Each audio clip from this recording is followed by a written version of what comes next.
Oke, baik. Assalamualaikum warahmatullahi wabarakatuh, Mas Jun. Halo, halo, halo, halo, halo. Ya, gimana nih? Suara saya jelas, gambar jelas. Insya Allah jelas, insya Allah jelas. Wah, ini nih 2020 nih. New fresh, new look nih kayaknya nih.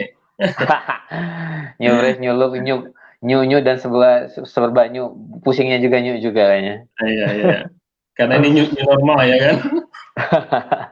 Oh ya gitu ya di Indonesia new normal ya sekarang Ya, ya. new normal gitu. Iya. Nah, hari ini kan saya ini apa namanya bertajuk ya, ngobrol kita yang bertajuk tentang trik mencuri gitu ya, trik mencuri hati Wis. memberi beasiswa gitu kan. Nah, artinya kan ini kan kalau Mas Jun dapat beasiswa ini kan harus di-share nih, jangan diam Ada. aja kan.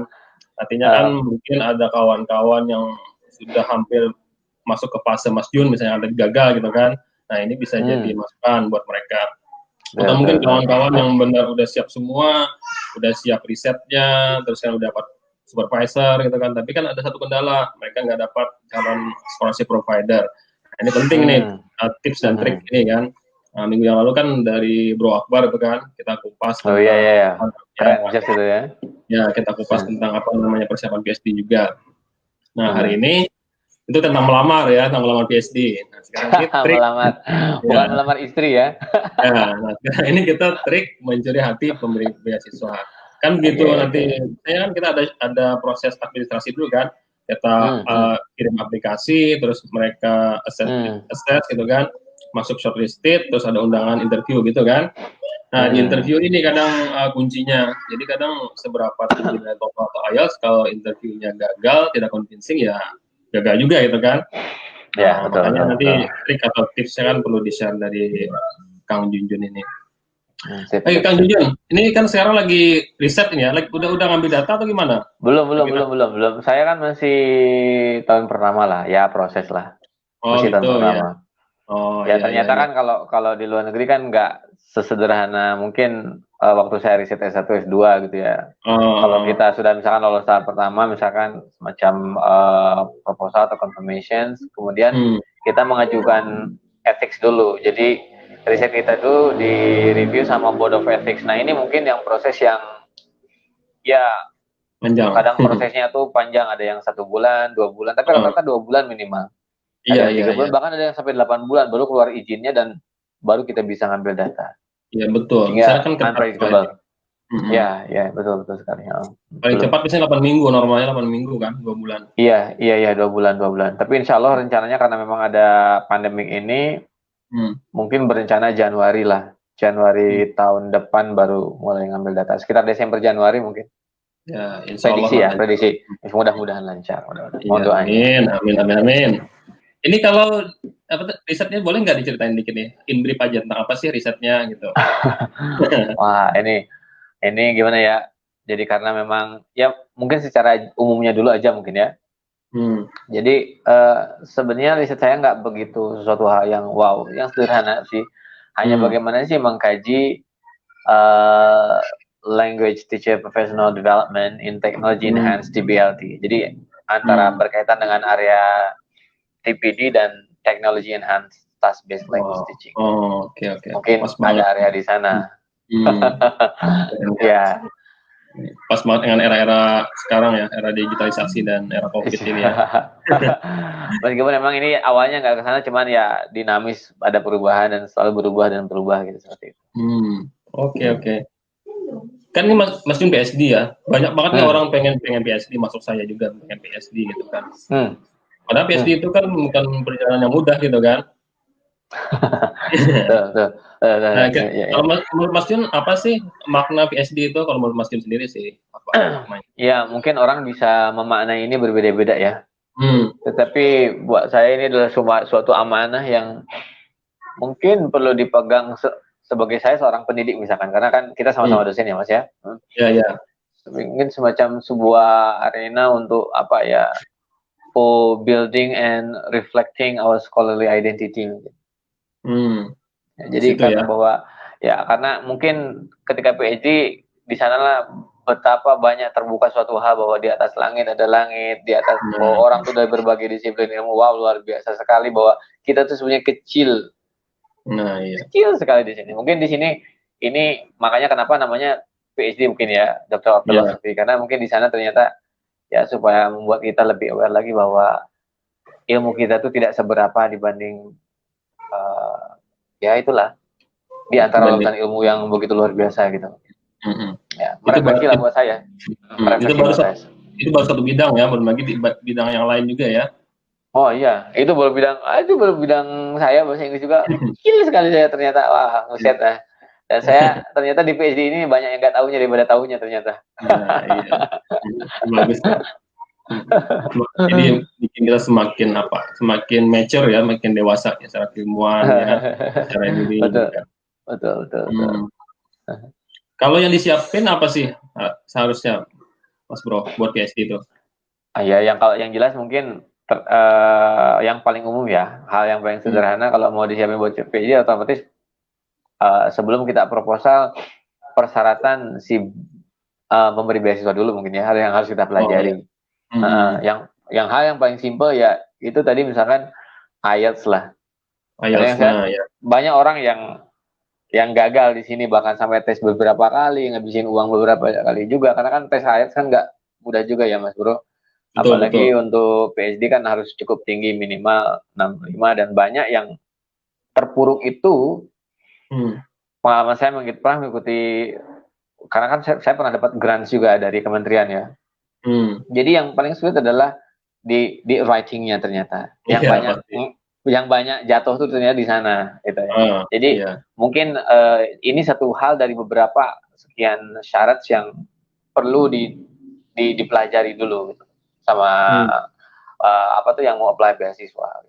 Hmm. Jadi Jadi harus itu siapin dulu. IELTS, siapin IELTS yang bagus deh pokoknya gitu. Mau kayak Hmm. gimana pun itu mau. Terus karena ujung-ujungnya juga kalau misalkan kita ambil TOEFL, toh nanti ada bahasa lagi juga. Nah iya Yang dipakai makanya tetap IELTS lagi kan. Jadi IELTS dua lagi. kali IELTS lagi balik-balik ke sana. Lah lebih baik kita dari awal siapin aja dengan IELTS gitu. IELTS iya.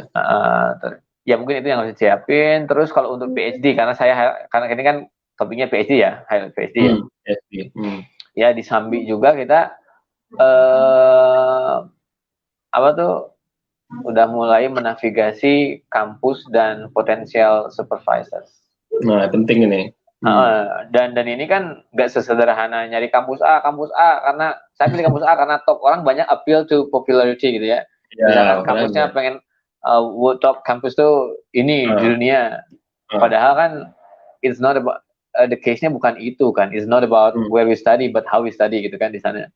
Iya. Jadi ya yang penting bidang yang kita kaji itu pembimbingnya ada di kampus itu. Hmm. Dan yang nggak kalah pentingnya kampus itu masuk di list pemberi beasiswa. Kalau Ya nggak itu masuk, paling penting ya. percuma juga. Iya betul. Ah, Jadi kalau buat saya sih nggak perlu berpikir masalah ini rankingnya berapa. Nggak penting sih buat saya. Pengalaman hmm. pribadi saya juga dari kampus yang mungkin di Indonesia nggak banyak dikenal, tapi buktinya saya bisa lolos beasiswa juga. Artinya Ya, kan ya. nggak perlu harus di kampus yang top untuk meraih beasiswa gitu kan. Dan untuk mendapatkan Hmm. dan sebagainya gitu. Oke. Ini Ya kita gitu sapa mas. dulu nih Mas Hasbi Sangaji, Mas Bro. Katanya di atas langit masih ada langit. Mas Junjun oke katanya. Iya iya iya iya iya. Ya. Ini kenal Mas Junjun? Siapa mas siapa? Mas Hasbi Sangaji. Has bisa ngaji. Oh ya mungkin kalau lihat mukanya kenal mungkin ya. Iya, iya. Iya iya iya ya, betul betul betul. Jadi apa namanya kampus ranking itu nggak terlalu ngaruh ya buat PhD ya, Mas Junjun ya. Ya, yang penting ada nggak di sana pembimbingnya yang terkait bidang kita. Itu penting banget. Itu Hmm. penting banget. Penting banget. Penting banget buat saya sih. Oke. Ini kita kasih salam lagi nih dari Mas Hasi Holland Tirosi Murangkir, kawan Hmm. kenalan. Tapi beliau Ya. kemarin pas saya berangkat ke Australia itu, beliau lulus USS prestasi ke Amerika. Wah, keren keren sekali Ya, keren sekali. Mas Hasi Holland Tirosi Murangkir. Kayaknya masih sibuk nih bergelut dengan COVID nih Mas Hasi Holland. Dia kan perawat. Wah, pasti pasti pasti ya. Kebayang Ya, ini apalagi dengan dinamika Covid sekali ini yang luar ya. biasa. Aduh, luar biasa itu, melelahkan. Iya iya betul. Nah ini kan masih terkait dengan persiapan PhD, Mas Bro. Kan PhD Hmm, itu kan hmm. karena orang bingung tuh, saya mau meneliti tentang ini deh, mau ini tentang itu kan, jadi kan kebanyakan baca lalu bingung gitu kan. Hmm, Padahal kan yang hmm. teliti kata Mas Bro tadi kan cuma cukup yang sederhana, simpel, mendalam dan ada impact gitu kan. Artinya kita berkontribusi buat bidang atau disiplin ilmu yang kita geluti. Nah, itu gimana sih cara milih topik yang super joss itu biar pas dengan apa namanya interest kita, pas juga sama supervisor. Mungkin yang pertama dilihat kan, kalau ngomong riset kan nggak ada yang istilah riset A lebih bagus dari riset B, topik A lebih bagus dari topik B, nggak ada ya. Karena yang namanya riset itu kan tergantung dari interest peneliti gitu loh. Lah, kasarnya lu boleh interest ke itu, tapi bukan berarti ketika dia nggak suka ke interest kita, artinya riset aku jelek dari kamu, nggak kayak gitu kan. Artinya itu sangat subjektif banget di sini. Jadi pertama ya tentuin passion sangat utama banget gitu ya Mas. Iya. Jadi passion kita tuh di mana sih senangnya, dan itu sangat menentukan sekali kita mau arahnya kemana. Kemudian saya masih ingat sekali ketika saya ngikutin pelatihan selama 1 term gitu ya. Kalau di UNSW kan term ya istilahnya, bukan semester, karena kita ada trimester gitu ya, bukan lagi semester, tapi trimester gitu. Nah, jadi itu salah satu pakar yang teaching academic writing itu. Jadi dalam PhD itu we only give a very small contributions but meaningful. Nah, ini di sini saya begitu tergugah banget. Wah, kecil sekali tetapi meaningful. Nah, berarti nyari meaningful kayak gini kan, kayak gimana sih yang meaningful sebenarnya gitu kan? Nah, mungkin ya betul. Jadi memang kalau konsep baca penting banget, karena riset itu nggak muncul tiba-tiba ajaib dari kepala. Wah, ini menarik ya, menarik. Kadang-kadang menarik juga buat kita, tetapi bagaimana perkembangan riset ini? Iya. Mungkin di sini kemampuan intertekstualitas itu luar biasa, sangat diperlukan, sehingga kita bisa melihat bagaimana sih dinamika riset ini, kemudian siapa bidangnya. Ketika kita tahu bidangnya, otomatis kita akan mencari siapa tuh fokus riset ini seperti apa sih dinamikanya, dan di sana selalu ada pasti gap. Nggak mungkin ada riset yang sempurna, dan di sanalah kita mencoba sedikit menutup gap yang kecil itu oleh PhD kita. Karena nggak mungkin kita tuh memikir yang wow banget, nggak. Kita yang ngasih yang kecil sekali di sana, kecil sekali ya, kecil. Kadang kan orang berpikir pengen wow ya, wow.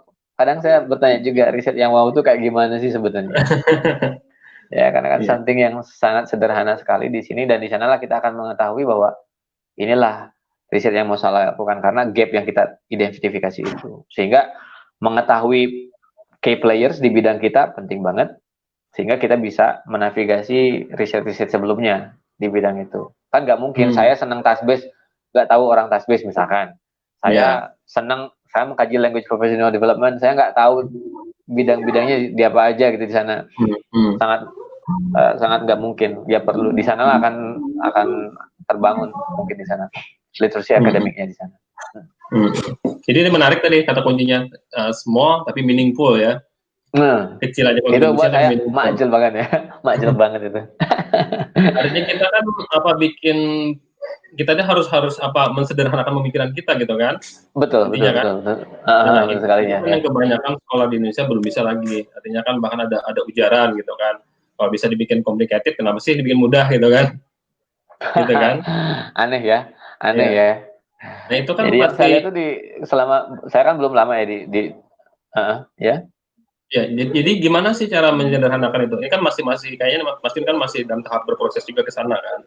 Nah, itu langkah-langkah yang dilakukan Mas Jun apa untuk mensederhanakan pemikiran itu? Oke.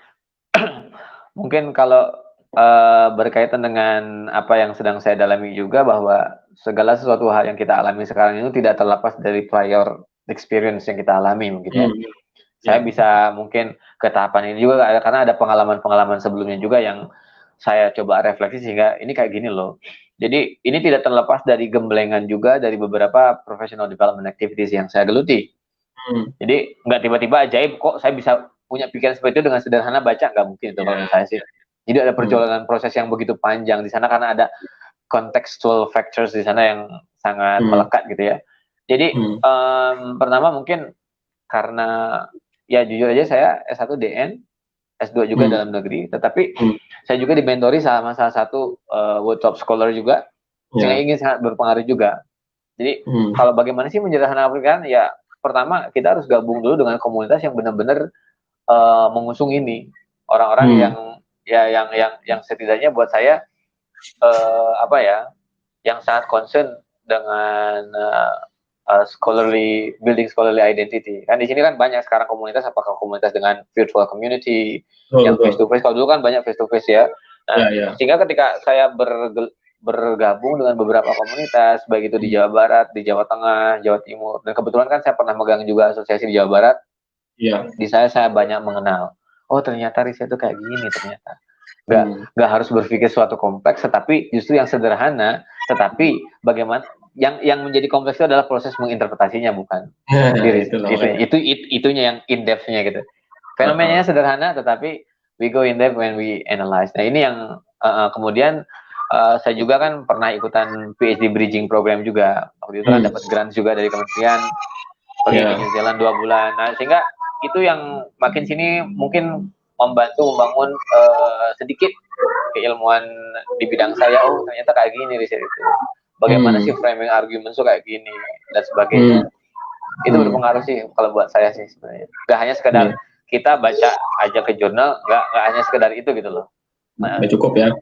Ya betul, tapi memang kualitas bacaan juga sangat mempengaruhi cara berpikir dan cara kita menulis, sehingga yang kita baca juga perlu lihat kredibilitasnya juga. Jangan asal jurnal cabut ABC, sehingga lihatlah yang bereputasi belum itu. Iya, itu vitamin akademiknya biar nggak main cerita akademik ini.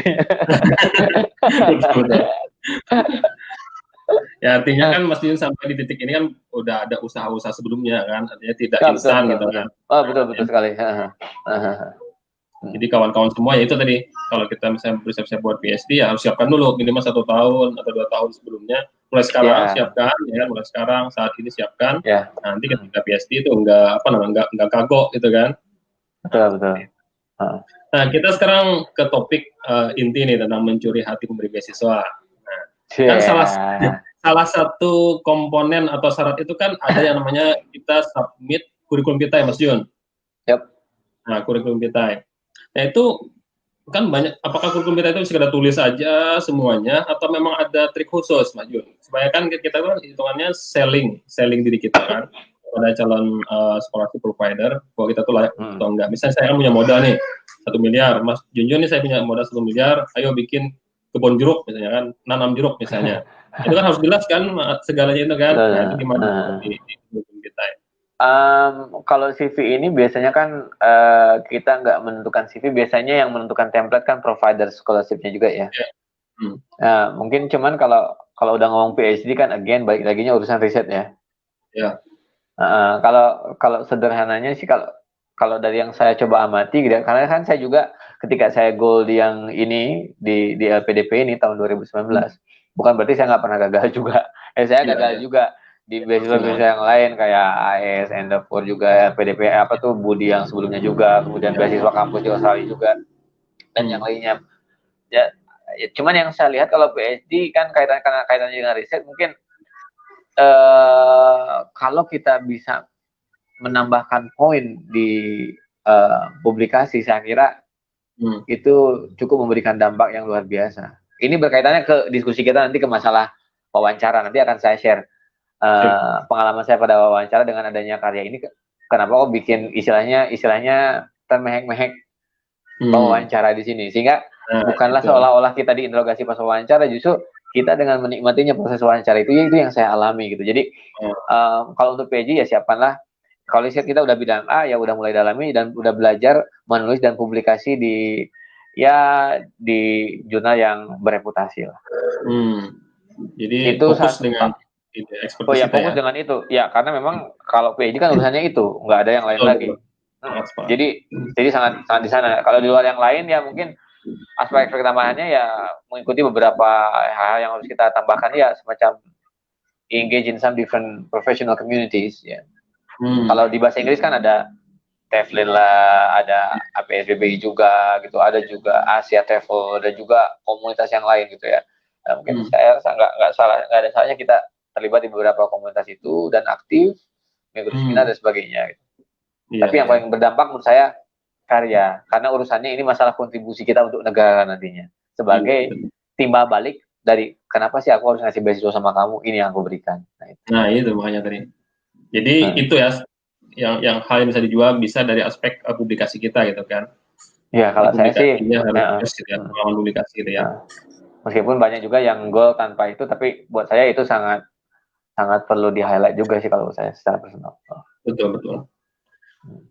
Oke, selain itu ada lagi aspek yang lain kalau pasti pengalaman kemarin yang bisa bisa kita share. Ya, kalau sisanya sih karena mungkin saya banyak aktif juga di organisasi apa tuh namanya?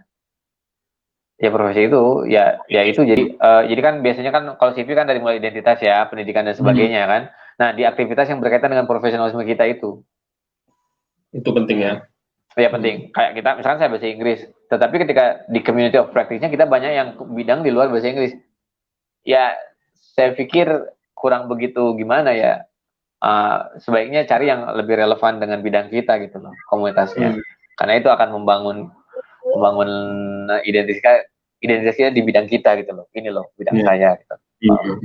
Itu campur penting banget.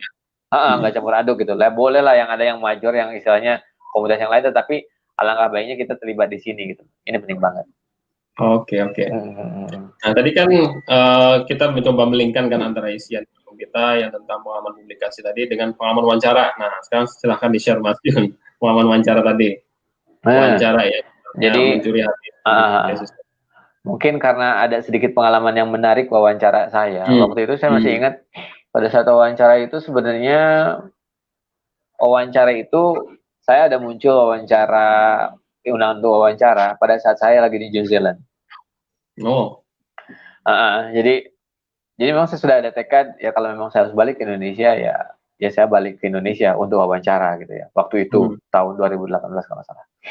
Nah, akhirnya kita negosiasi dengan pihak kampus juga dan terutama untuk pihak kementerian ya yang memberikan saya grant ya pada saat itu.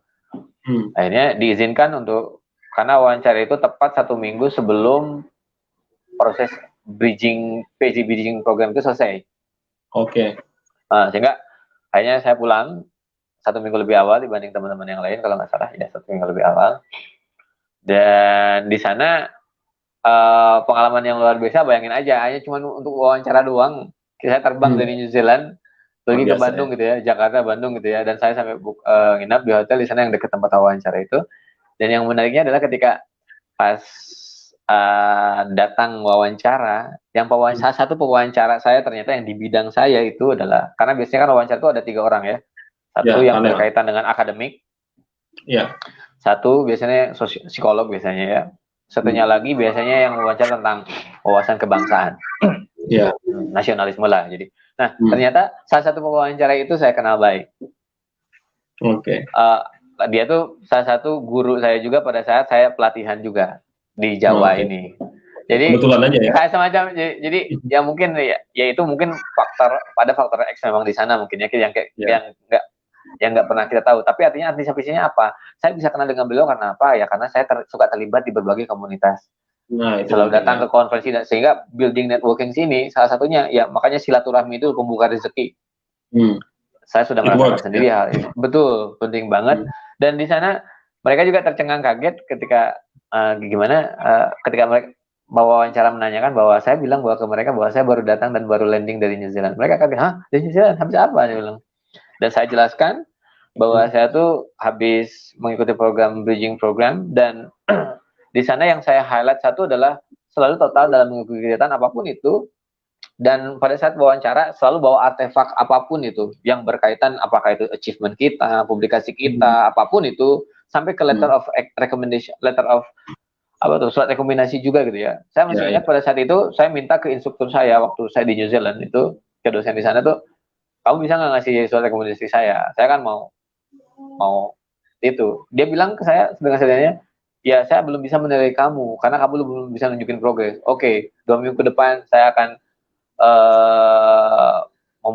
istilahnya dia melakukan sesuatu lah, and you can see my own progress. Ketika saat itu saya akhirnya dia nulis dan dia nulis di sananya memang rekomendasi dia luar biasa banget, dan itu kan nggak saya minta dia harus nge-appraise saya, nggak ya. Kalau di luar kan tahu sendiri lah Mas Bro pernah hidup di luar kayak gimana kan, bagaimana mereka memberikan rekomendasi dan segala macam, dan saya tunjukin aja bahwa ke dia tuh cuma saya yang dapat ini, saya dapat rekomendasi ini, saya tunjukin ke dia bahwa dan dalam program itu yang 2 bulan tuh saya bisa menyelesaikan istilahnya program itu kurang dari 8 bulan itu, 8 minggu itu saya sudah selesai program itu. Jadi itu salah satu yang atraksi pewawancara gitu ya. Terus ada hal yang menarik lagi ketika si pewawancara tuh nanya terkait kontribusi saya. Nah, oke. Jadi apa sih kontribusi kamu jika kamu dapat beasiswa ini? Saya jawabannya nggak muluk, jawabannya nggak panjang. Saya cuma jawabannya sederhana. Saya akan ngasih kontribusi melalui publikasi internasional. Itu doang ya? Itu doang. Dan wah, menarik sekali. Ya Pak. Kemudian alhamdulillah salah satu makalah saya udah keterima dan siap terbit di salah satu penerbit top dunia, saya bilang. Penerbitnya dan dia juga tahu. Ya penerbit dunia kan tahu kan lah Mas Bro juga ya, dari mulai Springer, Routledge, Oxford dan sebagainya gitu kan. Salah satunya ada di sana gitu ya. Dan dia langsung, kenapa kok mau itu yang kasih kontribusinya? Sederhana saya aja, buat saya sih sebenarnya saya hanya berpikir bahwa mungkin saya nggak bisa ngelakuin apa-apa, tapi dengan at least ketika saya bisa publikasi, setidaknya saya bisa menaikkan rate publikasi Indonesia di mata internasional. Betul, ya, kesana impact-nya ya kan? Ya, dan di sana kan ada nama Indonesia, ada nama kampus, dan berkibarlah merah putih untuk negeri. Iya, oke. Itu mungkin yang salah satunya yang benar-benar ya saya lihat si pewawancara juga sangat menikmati. Kenapa kok saya bisa menjudge seperti itu? Mungkin kayak kita ngomong ya Mas Bro, ada yang istilahnya apa ya, istilahnya kita ngerasa kita nyaman banget di wawancara gitu, ada rasa kayak nggak nyaman gitu. Nah itu sudah ada sense seperti itu pada saat itu. Kemudian yang gak kalah pentingnya ya tentu kita harus paham dengan bidang kita sendiri, karena si pewawancara yang bidang satu yang profesor di bidang akademik, nah itu akan menanyakan tentang bidang kita, kenapa riset kamu tentang apa dan sebagainya, sehingga kalau kita punya topik A ya benar-benar harus tahu dengan topik yang kita pakai dan kenapa kok harus topik itu dan apa gitu dan sebagainya, kontribusinya untuk bidang kita. Terus kalau yang bidang satunya lagi kan wawasan kebangsaan. Nah mungkin ini ya secara politik kan kita diberikan beasiswa oleh negara kan gitu ya. Nah artinya jangan sampai kan banyak sekali kan istilahnya sempat ada kasus juga penerima beasiswa yang sampai ikut salah satu organisasi yang terlarang dan sebagainya. Nah ini isu-isu yang sifatnya sensitif di negara gitu ya. Sebaiknya kita harus hati-hati dan bagaimana sih kita mencoba menginterpretasikan bahwa ideologi tertentu itu kayak gimana. Seperti ideologi Pancasila. Ketika ini dengan komunis bagaimana sih ternyata ini berseberangan dan sebagainya dengan cara yang rasional gitu. Itu penting banget gitu. Jadi jangan sampai terjebak juga di sana, karena orang yang istilahnya kalau yang pewawancara ini yang bidang kebangsaan itu ujungnya tuh menguji nasionalisme kita sih. Iya. Dan satu hal yang bikin saya pede itu ketika dia wawancara dia bilang ini yang kita perlukan. Mudah-mudahan sampean saya doakan menjadi salah satu pemangku kebijakan suatu saat. Wah, aku bilang gitu, saya bilang. Saya bilang gitu. Dan itu dari penutup itu, itu kayaknya ada sinyal gitu loh. Karena saya di sana saya berbicara masalah bagaimana sih Pancasila itu sebagai ideologi negara dan sebagainya gitu, dan bagaimana saya mengkaitkan dengan bidang apa tuh bidang saya di sini gitu. Mencoba mengkaitkan dengan bidang saya. Jadi saya menikmati banget proses wawancaranya. Oke, yang penting itu enjoy ya. Kalau udah enjoy, terus ada apa namanya bawa artefaknya sana. Sehingga bukti. Ya. Dan di sini kan yang saya harap gini loh Mas Bro. Mungkin ketika ngomong tips and tricks ya, sebenarnya kalau saya sih tricks di sini bukan berarti, karena kalau tricks terkesannya apapun kita lakukan untuk dapetin beasiswa itu ya. Tapi kan buat saya di sini apapun itu adalah itu berkaitan dengan integritas, karena ini kan amanah. Kalau kita berbicara masalah saya kan amanah, saya memberikan contoh bahwa ketika saya wawancara saya memberikan kontribusi melalui publikasi. Artinya itu adalah bukan hanya sekedar biar saya dapat beasiswa doang, enggak. Tapi after I get the scholarship, I must do it gitu loh. Iya betul. Dan di sini, dan di sini yang saya lakukan pada saat saya wawancara bukan membuat wacana, tetapi saya hanya ini loh yang saya sudah lakukan dan apa yang akan saya lakukan further gitu. Jadi itulah kenapa kayak saya meng-highlight karya, karena dengan karya kita nggak ngomong NATO, saya akan ini dan sebagainya, tetapi this is what I have done so far, and then saya mau kayak gimana kelanjutannya ke depan. Sehingga saya tidak berwacana di sana. Saya bukan lagi I will, but I have done this. and what will I do next gitu loh, kayak gitu. Artinya tinggal mau expand dari ada ya kan? Betul. Sehingga nggak nato saya nggak nato pada saat wawancara, benar-benar saya udah lakukan itu. Ya, walaupun nato kan ketahuan juga kan secara psikologis ya kan pas wawancara. Karena ada ya psikolog kan ya orang pintar ya, itu kan dengan bidang keilmuannya bisa tahu lah kan orang yang ngemodus kayak gimana dan sebagainya gitu loh. Sehingga integritas sangat penting buat saya sih. Ya.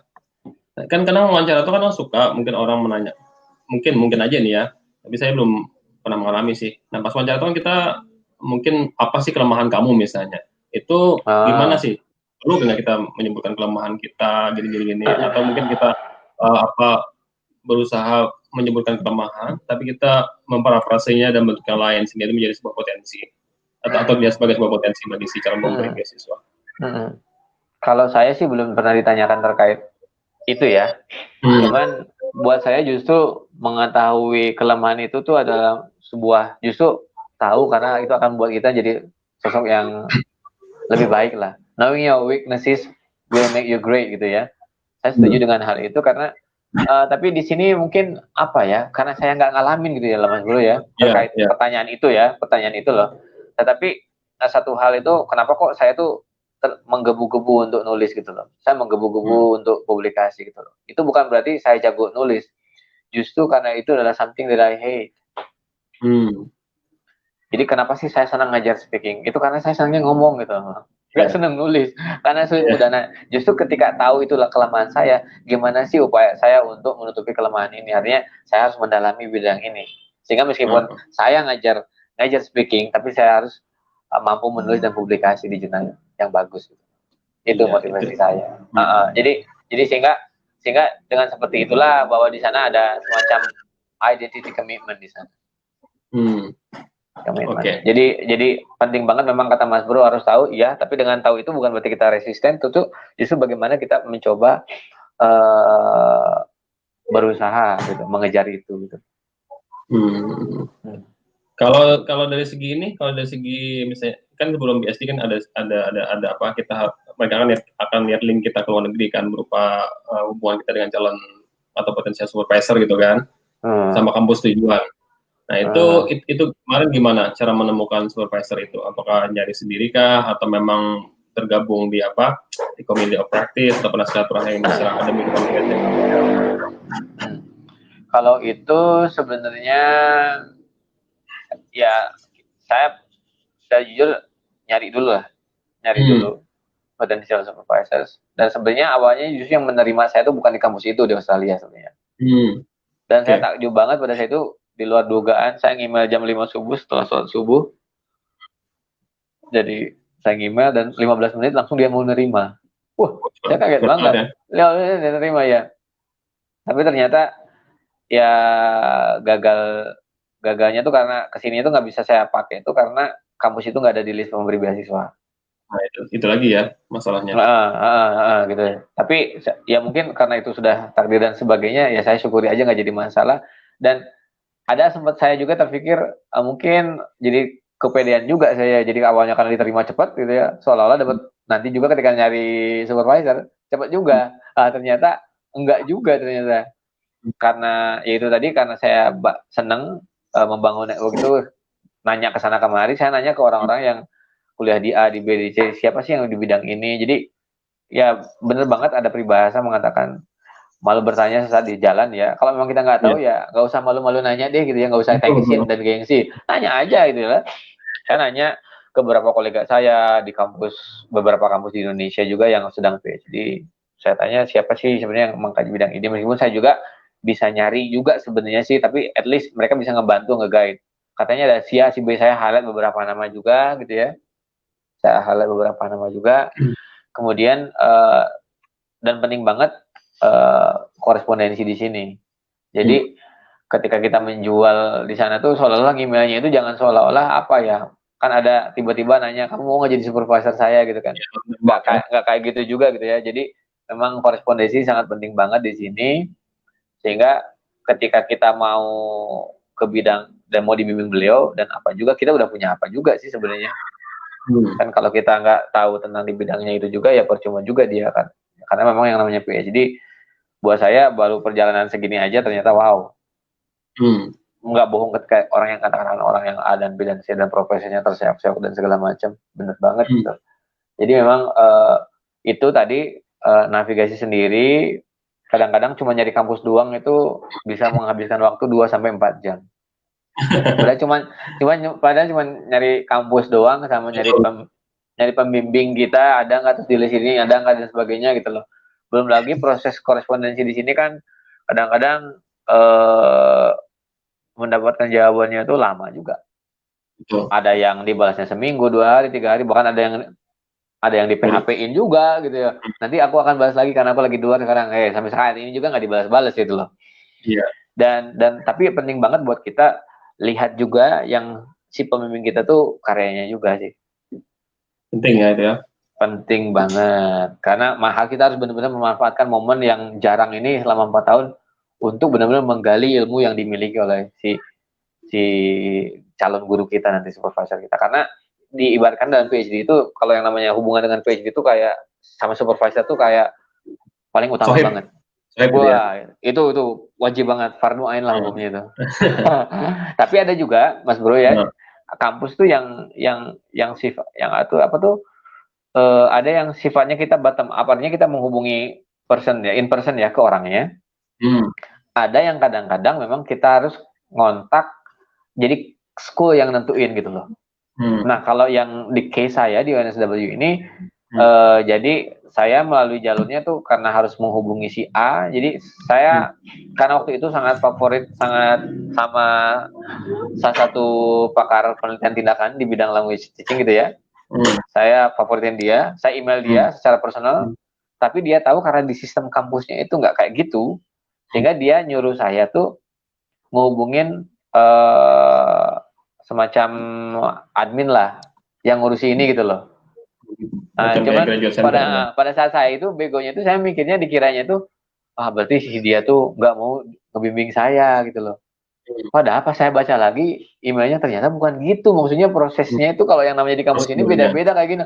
Oh gitu ya ternyata. Jadi saya tuh sempat ketika ngemail si profesor ini tuh, jadi saya skip saya ngerasa dia nge-reject saya, nggak mau ngebimbing saya gitu. Sehingga saya nyari-nyari lain, ditolak semuanya juga, nggak ada jawaban karena mereka lagi ngebimbing juga PhD yang lain.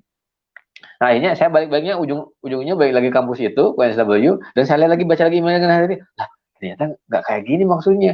Saya email lah si orang itu, ternyata dia, oke, Junjun tolong kalau kamu mau sini, katanya proposal kamu mana dan sebagainya, kirimkan. Dan akhirnya saya kirim itu, dan akhirnya saya dapat nama. Jadi mungkin ya, mungkin sistemnya itu kita ngirim ke schoolnya nanti akan mengidentifikasi ini loh, ada calon kandidat yang mau daftar, kira-kira siapa yang berminat untuk membimbing dia. Kayaknya gitu sistemnya gitu. Setelah itu nama lah keluar itu, sehingga dari sana saya di sana senang. Dan alhamdulillah saya dapat guru yang mantap juga di kampus itu. Oke. Berarti kita harus paham juga, makanya perlu navigasi tadi ya, perlu riset kecil-kecilan tentang si calon profesor gitu kan, sama paham juga dengan mekanisme dari unit masing-masing kan beda-beda ya kan. Ya. Karena kan bukan kayak dokter umum gitu melayani sebuah bidang, enggak kan? Betul. Ya, di sana kita akan belajar banyak sebenarnya. Betul. Oke, baik. Kalau dari segi kegiatan di sana selain nulis, kan bisa ngantor ya, berdasarkan ngantor PhD ya. Mungkin ada kegiatan ekstra kampus yang diikutin atau ada komunitas atau apa gitu biar nggak jenuh. Iya, betul. Ya kalau kegiatan rutin memang kan ngantor dari jam, sebenarnya kalau PhD itu kan yang nentuin kita ya. Kita mau nyantai, tapi masuk iya sih kita nyantai juga kayak gitu kan. Jadi biasanya kan jam 9 sampai sore biasa ngantor. Kemudian aktivitas lain ya, karena saya kan muslim, ya jelas harus bergabung dengan komunitas juga, sehingga saya bergabung dengan komunitas yang namanya atau Keluarga Pelajar Islam Indonesia, dan di sana ngikutin pengajian juga. Itu salah satu satu hal yang nge-charge saya, karena penting banget itu, apalagi yang negara notabene bukan mayoritas Indonesia, beda banget gitu ya, sehingga itu akan, menurut saya sangat penting banget, sehingga di sana ada balance antara spiritual negotiation juga. Apalagi kan konteks saya kan ketika saya tidak membawa keluarga kayak yang lain, Sehingga di sini mungkin salah satu perlu ada di sana juga. Terus ya main juga lah, main penting, studi penting, tapi main nggak kalah pentingnya juga gitu.